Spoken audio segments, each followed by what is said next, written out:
Hello, once again, Pats fans, Pats Nation, and all of the Foxborough faithful. This is your old pal, Nick Fitzy Stevens, alongside Andy Jumbo Hart for the latest edition of Six Rings and Football Things, brought to you by WEEI, WEEI.com, Odyssey, and 2400 Sports.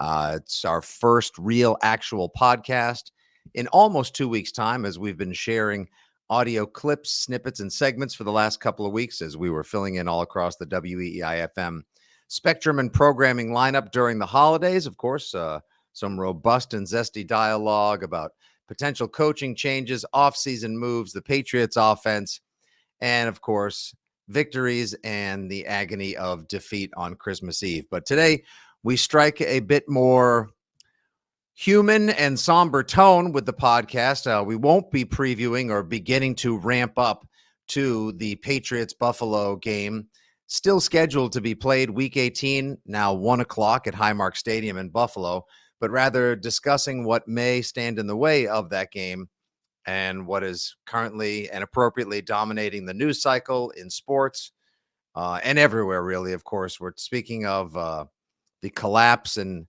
health condition of Bills safety Damar Hamlin, who went down in the first quarter of Monday Night Football in a game that was much anticipated, widely broadcast and consumed live and via digital transmission all over the world. And unfortunately, Andy, as many of us have probably, I won't say jested, but suggested in conversation with coaching buddies, friends, work colleagues, and beyond, during some play or some intense game or during some trauma or injury at some point in our football reporting, consuming, discussing lives, I'm sure at some point we've all said, like, oh God, I hope I never see someone die on the field. Or, honestly, one day it's probably going to happen. And then what? And last night is the closest we've all come in our lives to seeing just that. And it was far more jarring, chilling, surreal, upsetting than I think any of us could have possibly predicted. I turned on the game, I want to say after I got home and said goodnight to the kids. By the time I got downstairs, grabbed a snack, popped a beer, I was like, that's ESPN. How come there's no noise? And I went back. As I went into the kitchen, I come back into the TV room, and I see ESPN's on, and there's just a slow panning shot of the stadium, and no one's moving, and there's just a light din, and it's really creepy, like horror movie creepy. And then Joe Buck starts speaking, and then just, oh God, no, I think it happened. That poor guy. Oh, I like, that's something I'll never be able to like unsee and unfeel again. Yeah, I was watching the game live with my son and my wife, and you see the play, and we're sort of used to. You watch enough football, and there are certain things you're used to, and plays, and whether even the most hellacious things, whether they up until this point you're thinking head injury, concussion, Mm-hmm. knocked out, even. We've been through it enough over the years between spinal injuries or spinal cord injury fears and neck, and stabilization and backboards and ACLs. Like there's a certain list in your head almost when you see a guy get hurt, and then you see this, and this was nothing like anything you'd seen in terms of takes the hit, gets up, goes back down, and then literally within seconds and minutes, you see you can't really see Hamlin, but you see the reaction around him to the players, and you realize this is different. I've never seen this before. The image I will never forget is Josh Allen's face. I thought Josh Allen's face told the whole story. I thought Josh Allen's face made it quite clear almost immediately, this game is over, because the best player on the field is not going back to play a football game tonight based on his facial expression. He just saw a ghost, which literally he sort of did. I mean, you had a man who basically died on the field and they brought back to life. And thankfully, Right. we have the medical capabilities and equipment and people and plans in place that we didn't witness a man die on the football field permanently. But now we're left with his status. He had a cardiac arrest issue, CPR, AED, got him to the hospital. He's intubated. He is sedated. I don't think anybody knows what's going to happen. And by the time people hear this podcast, some things may have changed. But we only know that he's in critical condition right now, correct. like you said, sedated. So, which is normal. When you're intubated, you are Mhm. sedated. They go hand in hand, because if you wake up, you're going to try to rip that tube out. You're going to freak out. You're going to it's going to be bad. And then secondary to that is, the brain. You need to protect the brain right now. That's the most, it's funny, not funny, poor choice of words, but you think of a heart issue. The heart's not the issue right now. It's the brain and damage and blood flow and temperature and those things. And this is one of those moments that, the whole nation was watching, because they were either watching a massive Monday Night Football game between two of the best teams in football, or immediately or shortly thereafter heard about it on Twitter. A friend texted them, and all of a sudden the nation is mourning a young football player and praying for a young football player. And it's as unique a situation as I can recall. It really is. I know there was some comparisons. I think 1971, there was a similar incident with a football player. I think it was the Lions that had a cardiac issue and actually later passed away. But you mention it. The deaths on the football field were college football in like the 20s. Like, you know what I mean? We're 100 years later. You'd like to think we're past that, but this brings you back to the reality of what a physical, barbaric game it is. And we still don't know what exactly transpired. I know there's been a lot of speculation, and I don't have the medical term, but, a blow to the heart at the perfect or imperfect time in the beating process can be fatal. And it's something that I've had to learn about a little bit and deal with in baseball and lacrosse. Lacrosse equipment has been altered because of it in recent years, because it's happened to kids. You're in front of the net, somebody shoots, it hits you in the chest.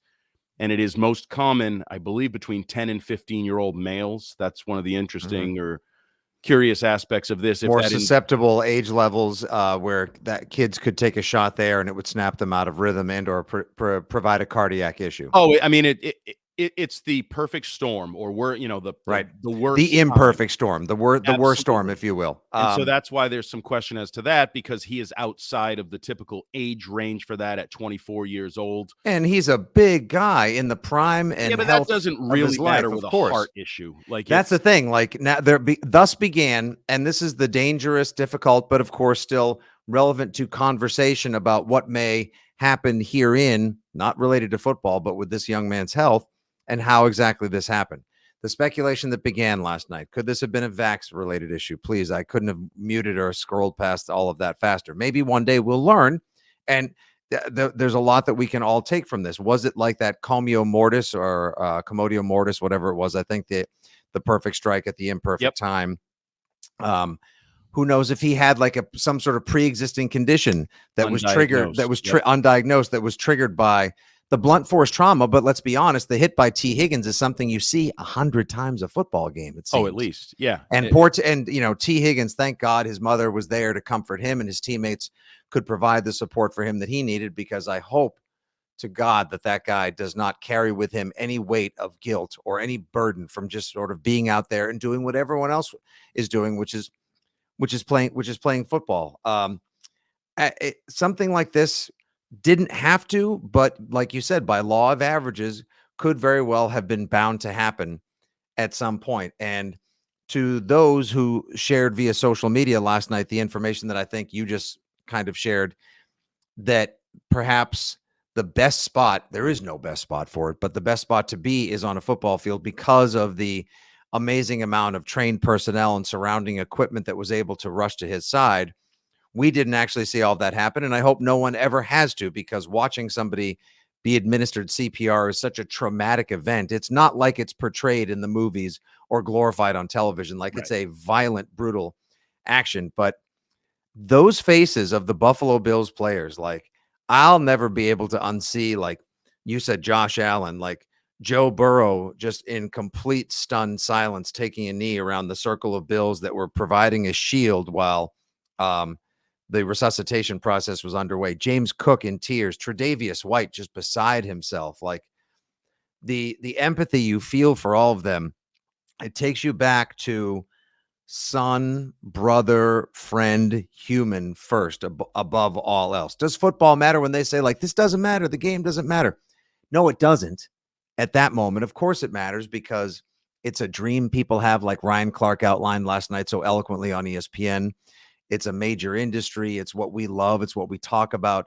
But when you get down to the heat of this particular moment, we just put everything else aside and focus on the raw humanity that is making sure that this guy, this person, this teammate, this human being is okay. And then after that, we'll find time to sort through it all. We're not here to tell you, like, all right, well, Pat's Bills might get rescheduled, but boy, that game's going to be that much more.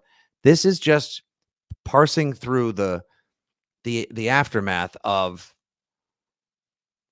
life, and something that we wished we never saw, but we did. And I guess we knew the risk came with watching and with cheering and being a part of the sport. And I think we get these wake up calls every once in a while, these, perspective forcing moments every once in a while, because I can tell you football mattered more to Damar Hamlin than anybody else. Right. This is my route out of the tough streets of Pittsburgh. And if you read some of the features, this is him wanting to show his significantly younger brother a positive, right? Like a way out, a positive, a mentor. And this was his avenue. And so I don't want to minimize, like, people who are in the football world, it matters to them. Like, that is their world. But from a fan perspective, an onlooker's perspective, obviously this is one of those things that we get Bills, Bengals, the biggest game in the NFL, and who's going to be the number one seed and who's going to this and that. Like, we get too caught up in it, and fantasy playoffs, Burrow and Allen, and I'm going to beat my buddy. Like, and then you realize, yeah, it's important to you because it's important to them on the field too. But one of these incidents happens that really forces you unwillingly forces you to take a step back.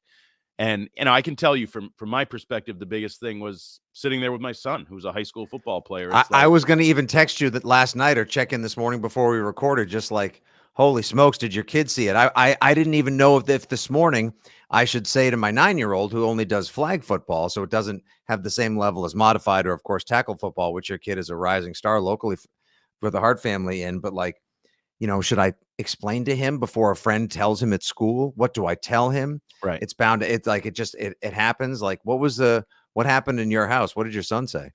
We were in shock. I'll be honest with you, we really haven't discussed it yet. I didn't think it was the appropriate time to really kind of dig deep and peel the layers back. We talked about it a little bit while watching it live.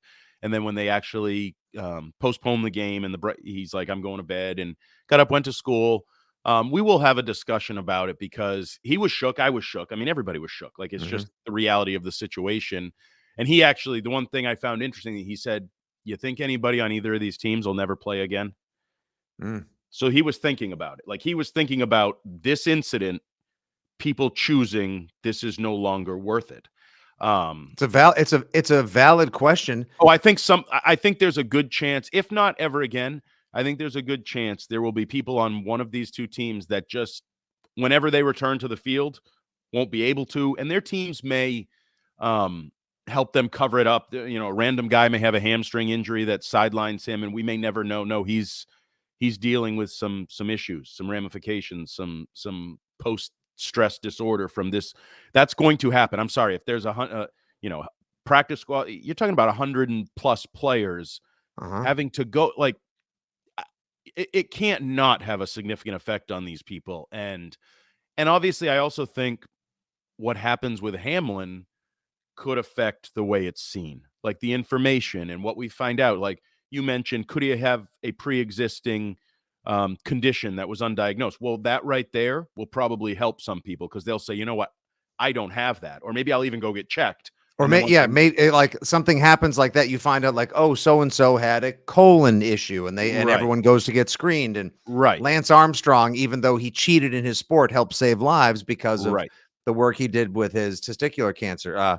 So there I, could be I, some of that, and I think doing that may make some players feel better, right? Like, I don't have that it could problem, so provide a it's little comfort, comforting. like, oh, like not, I won't say a moment of reassurance, Andy, because still, something like you said, something like that could happen in lacrosse, could happen in soccer, could Baseball, hell, could hockey. happen in it did. And just to share with the audience, in case any of the members of the audience are unfamiliar, twice in the last 25 years, there have been incidents in one is a professional sport, one is a spectator entertainment based sport. But Chris Pronger in 1998, defenseman for the St. Louis Blues, was hit in the chest with a puck and moments later went down and had a cardiac arrest. And they were able to revive him and save him, and he suffered no Right. long-term effects. So that's one sort of North Star or northern point that we can look to in hopes of what may happen here with Damar Hamlin. And the same happened with Jerry Lawler, the wrestler. Got hit in the chest in the ring. He was also doing commentary at the time, was down at the table and passed out. I think they said around 20 minutes later. Luckily, they were able to cut away. They revived him, and he was no worse for the wear ultimately on the long haul as well. So it's happened. It's not unique in that capacity. It's unique in our spectator lives, though, I believe. I Right. don't think And I've ever seen anything like that. I just heard somebody compare how innocuous, per se. Of course, it was a very hard hit because it's football. And this guy we've been talking about a ton, T. Higgins, he's a very large person and he's very strong.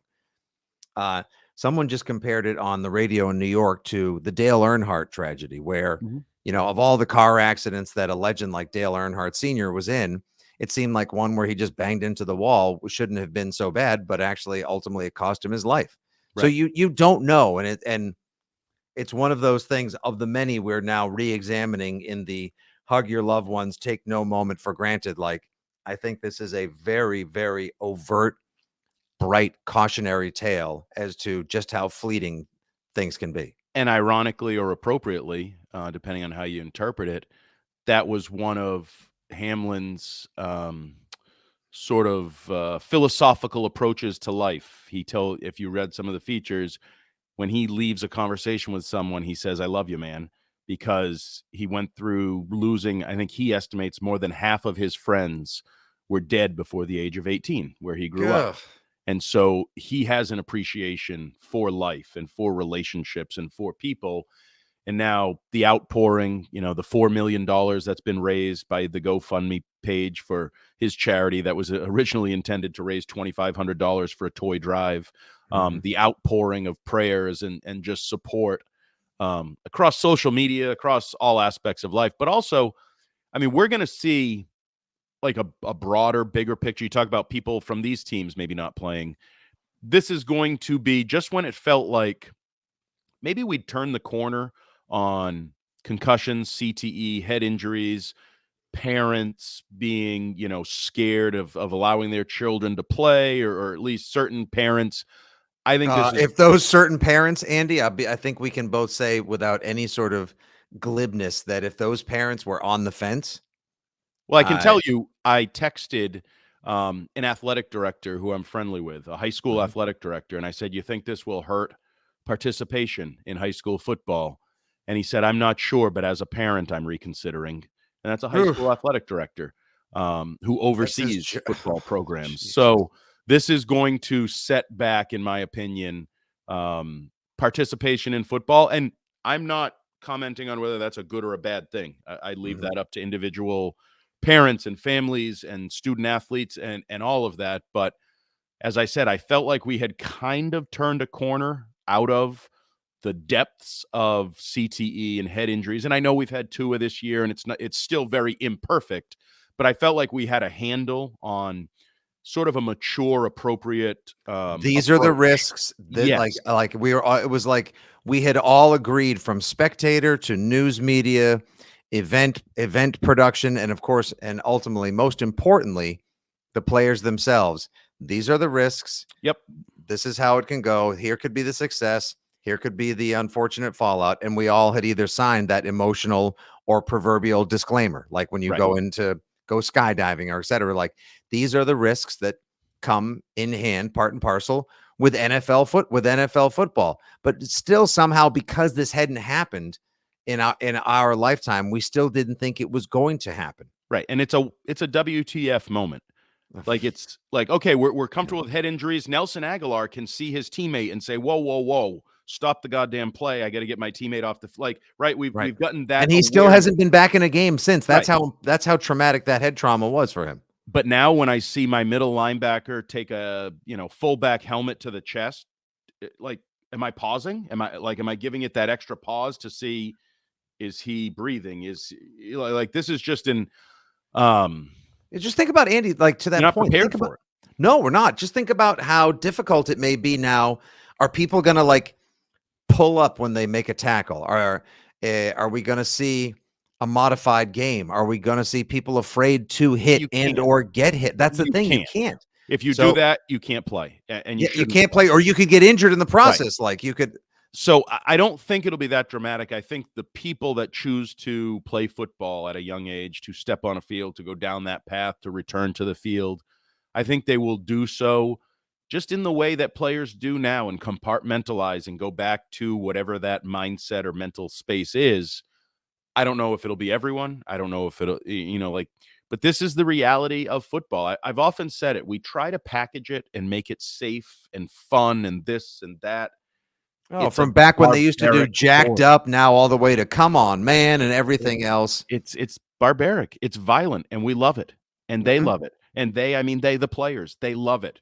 They love to hit another human being. Like, that's just, it's part of they wear the limps and the bruises and the nodules and the scars and the broken bones as badges of honor oftentimes. And if and we appreciate that. I think there's even a more pronounced appreciation for the physical sacrifice and the trauma and the pain a lot of these guys endure in providing us this entertainment and this sport.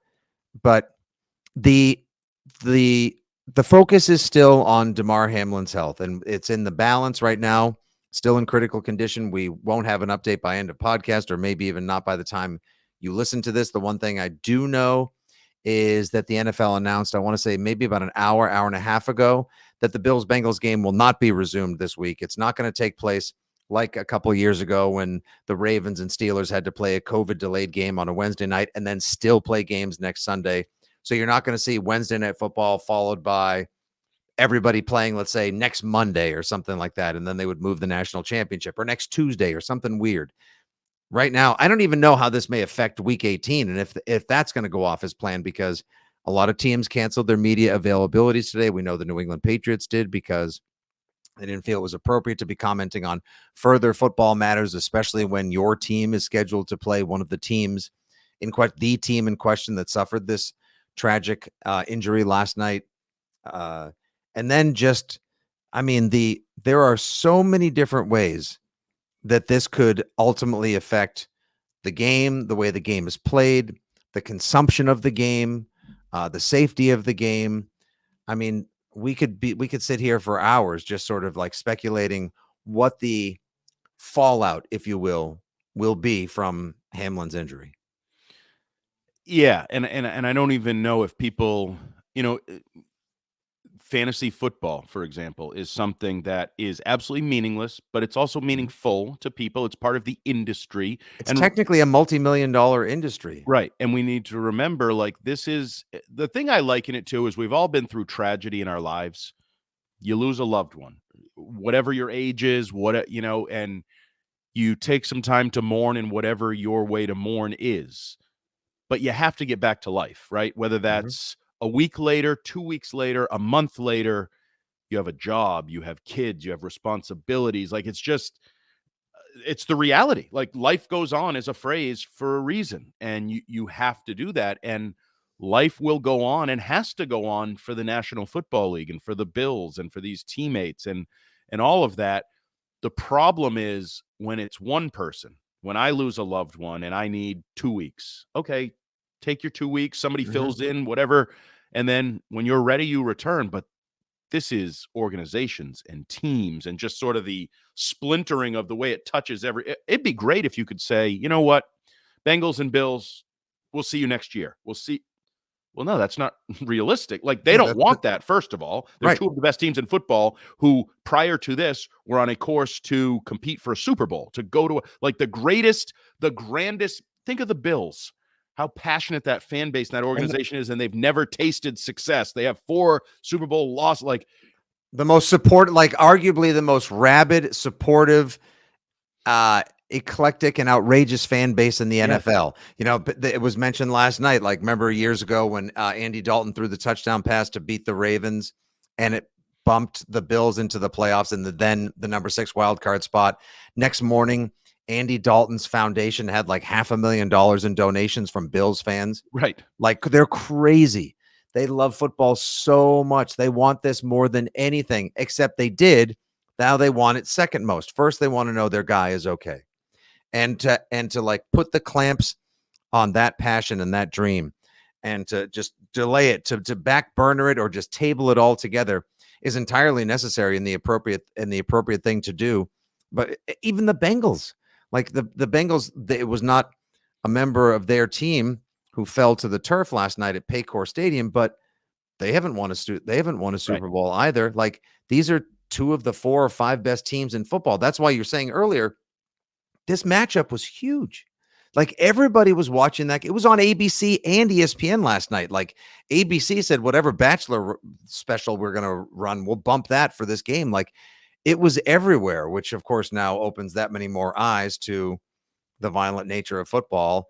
And you'll probably have I just hope, I really hope that cooler heads, or at least more logical heads, can prevail. And that's difficult to say with the 24-hour news cycle, Andy, hot takes everywhere and social media, that there will not be excessive hand wringing, finger pointing, and shaming in the coming days and weeks. There will be. I mean, there already has been on Twitter. It's what people do. The thing I've already thought about this. Like, can you imagine?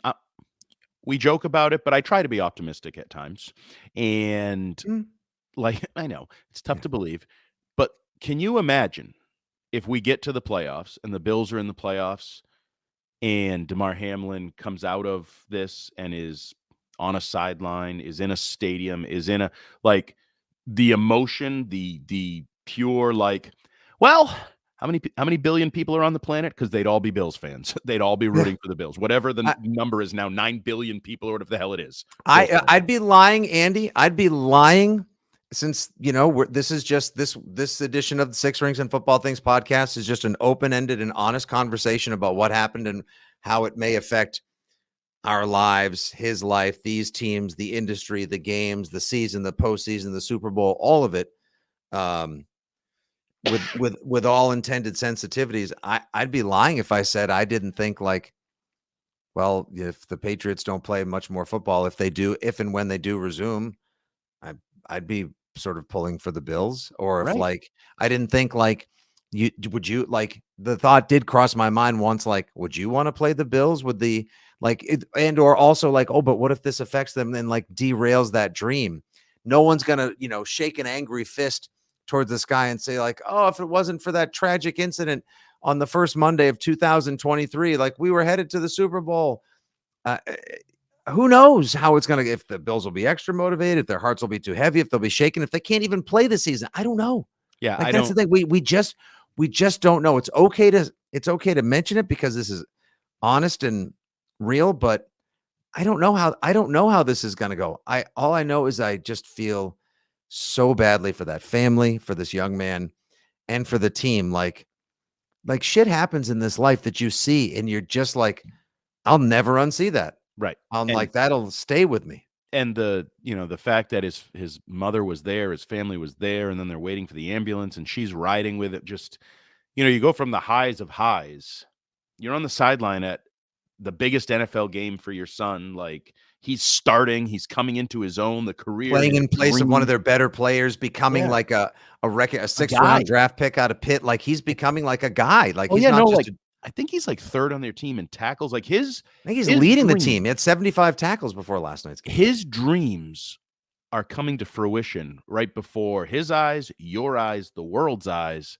And then boom, like, this just changes in a heartbeat. And I mean, it's definitely a parent's worst nightmare. Like there's no getting around that. But it's just almost unbelievable. Like when you really think about it, as you mentioned it earlier, I've been covering this league for 20 something years. I played high school football, college. Like how many, I don't even know what the number is. Hundreds of thousands, millions of plays have I seen, been a part of, witnessed. And that wouldn't have ranked in the top, like scariest. If you just said like, which one of these plays are you most concerned about the participants? It wouldn't have ranked in the top, I don't know, 20%, 50%. Like it was just, it just looked like a bit. It looked like how many times have we seen people get hit? I'll tell you, for example, in recent day, like the play that wasn't called targeting at the end of the TCU Michigan game. I thought there was a chance that guy wasn't going to get off the turf because he took a helmet strike to the spinal column in a prone position. There was while I was on the radio with Kyrie Thompson, there was the end of the Tulane USC game, and there was a violent collision between safety and wide receiver at the 5-yard line that ultimately wasn't ruled targeting, but left one player banging his foot into the ground and left the other one temporarily unconscious. And I thought, please don't let today be the day that I said this out loud in studio to Kyrie, like, oh God, please don't let this be the day I finally see somebody die on a football field. I don't know. I don't know. Like you don't know. Right. And then it turns out to be like a far less scary, or if you will, like traumatic hit that induces the ultimate trauma. Right. Yeah. And that is unfortunately the reality of football that makes it different. You know, it's I know there are other contact sports, but football is at a certain level. You know, I'll tell you, within my household, we had a little bit of a disagreement parenting wise, where my wife had an event to get that she wanted me to attend for her with her. The same night my son had a football game. And I said, no. I said, one of us has to be at the game because football's different. You never know what play is a parent is needed. And unfortunately, Hamlin's parents were needed. And it's a blessing that they were there. And I hope they have the opportunity to experience, create, and share many, many, many more memories beyond the one from last night. I was thinking earlier this morning too, just like if you think somebody had pointed this out on socials somewhere to a degree, I was thinking about it even earlier, like that stadium has bore witness to several of, if not like almost a top 5 list of the scariest plays this century. Like there was the Antonio Brown hit from Vontez Perfect. That's unfortunately where Ryan Shazier was temporarily paralyzed. When Tua was concussed earlier this season and went into the fencing position, it happened there. And now this. Like, to talk about just like, I mean, little things like that could get stuck in like a corner of your mind and just be like, this place cursed, right? Yeah, coach, I really don't want to play there. Like bad things happen. Like it's wild. Yeah, no, it's just tough to digest because honestly, we're recording this 20 hours from the incident, and it's one of those things where you just you hope in this this instant access world, you hope you get one of those tweets that says Hamlin conscious speaking with his parent, like those types of things. You're waiting for that, and whether it comes now or in a week, you just hope it comes at some point. But it's as I said, this is an unfortunate slap in the face of reality and sort of perspective altering moment for I think a lot of people with, and as we said, a lot of ramifications. Like I know people wanted to get all indignant last night, and I know Skip Bayless was the was the scapegoat, if you will. Yeah, and I personally, and whatever, come after me if you like, the timing was bad. The timing too soon. We say too soon. Yeah. But I didn't see anything wrong with what he was questioning. Like this, it's some of the conversations that were being had. I can tell you my wife's like, well, what are they going to do about the games? And how is this going to work? And I'm like, I don't know. Like, I really have no idea. But it doesn't make you an insensitive jerk. It doesn't make you like a heartless prick to just ask like, hey, So just if you think about it, there's 70,000 people there. All they all spent money on tickets and travel and Yeah. parking. You've got teams with equipment. You've got bets. You've got like, okay, yeah, fantasy football, whatever. But like, there's tens, if not hundreds of millions of dollars riding on just this one game, and then how it may affect this product in this country. Like you said earlier, life moves on. The NFL will have to move on, whether it's tinkered with, if it's delayed, if it's altered in some capacity.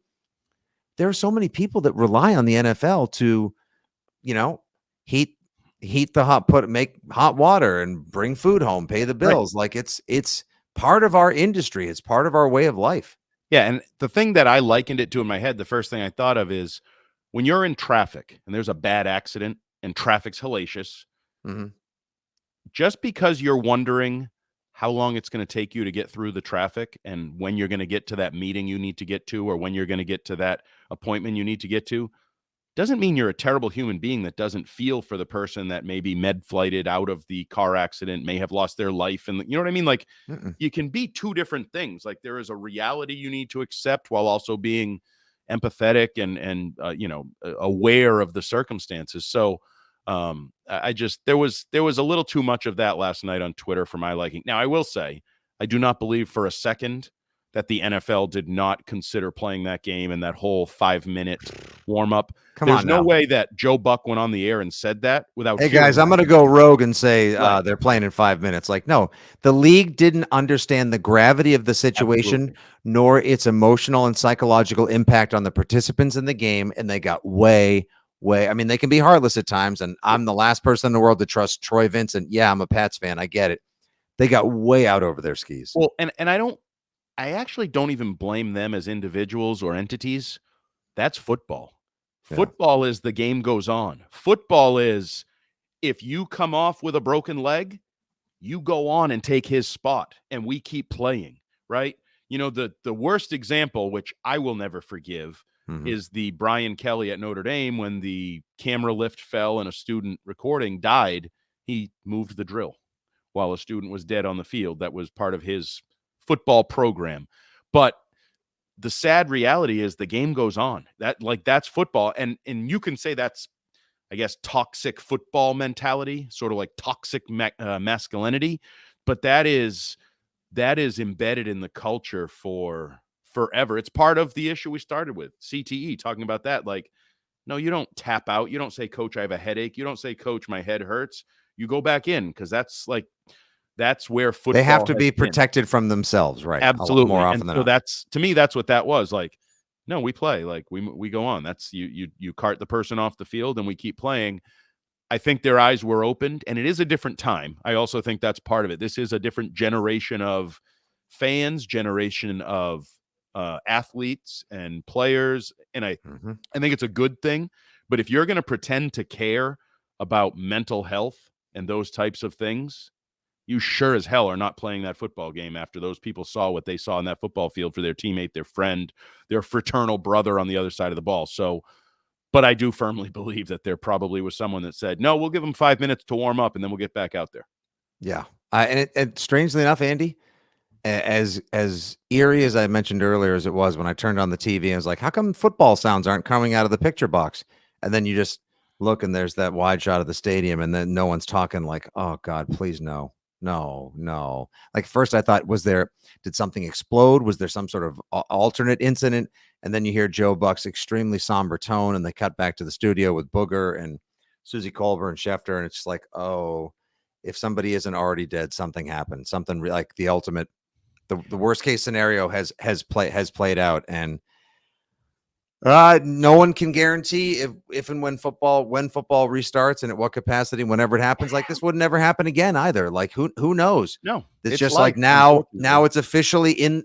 Now that card in the giant casino deck of things that happen or could happen in football, that card has now been inserted in the deck. There's only one of the million cards, if you will, but that card has been inserted in the deck. I don't know if there's anything else you want to add related to that incident, or The only thing I would add is that I give Susie Colbert, Adam Schefter, Booger McFarland, Joe Buck, Troy Aikman, Lisa Salters, I give them credit And Ryan Clark and SVP too. Well, them afterwards, but in the immediacy, they were put on our television to fill and dance with no information, nothing to go on other than basically what they had seen and what we were seeing. And I thought they were put in a horrific spot. I don't know if they did a great job, a good job, but they did the job that they had to do. And I started thinking, what else can you do? You sure as hell can't go to Chris Berman's fastest 3 minutes and show highlights or What are you going to throw to some ESPN Classic programming? right. You can't like, do Pete that. Maravich highlights, everyone. Right. But you can't just leave. I mean, first of all, the game wasn't even officially postponed at that point. So I give them credit for a really tough situation, trying their best to make, the best of it. And Booger McFarland, I thought, was really emotional and genuine. And I give them credit for, making some lemonade out of a pretty crappy situation. And credit to everybody from the football players like Lawrence Guy, Brian Hoyer, Miles Bryant, Andy Dalton, who all donated to Damar Hamlin's charity that provides toys and assistance to children without proper homes and family support. It's over $4 million now. We can't ultimately provide the news, the brightest light everybody wants, but I'm all for trying to find the little positives and divining lights along the way in dark moments like this. As far as the Six Rings and Football Things podcast goes going forward, whenever we have an update as to scheduling for week 18, the next game between the Patriots and the Bills, which we had a whole week of action-packed podcasts and information, analysis, entertainment, and more planned for you. We'll get to that at the appropriate time, of course. Make sure you follow all the outlets, the news, sports, and entertainment outlets you need. Of course, we'll be here at Fitzy GFY, at Jumbo Hart, and at Six Rings Pod whenever we can relay and share some more information about the game, the teams, and, of course, this young man's life. But, yeah, all I can say is good talk, Coach, and I'm sorry we had to have it, but we did, and here we are, and I hope we never have to have a talk like this again, nor anyone have to watch something like that again, but it is what it is. Indeed. And I'm not big on the thoughts and prayers. I think that's thrown around a little bit too often. Thoughts and prayers. For sure. Prayers up indeed. All the best to Damar Hamlin, his family, and the Buffalo Bills organization. Thanks for listening, everybody. We will talk to you soon. Take care of yourselves. Try to do something good. Yeah. And make every moment count. This has been Six Rings and Football Things, a presentation of WEEI, Odyssey, and 2400 Sports. Take care, everyone.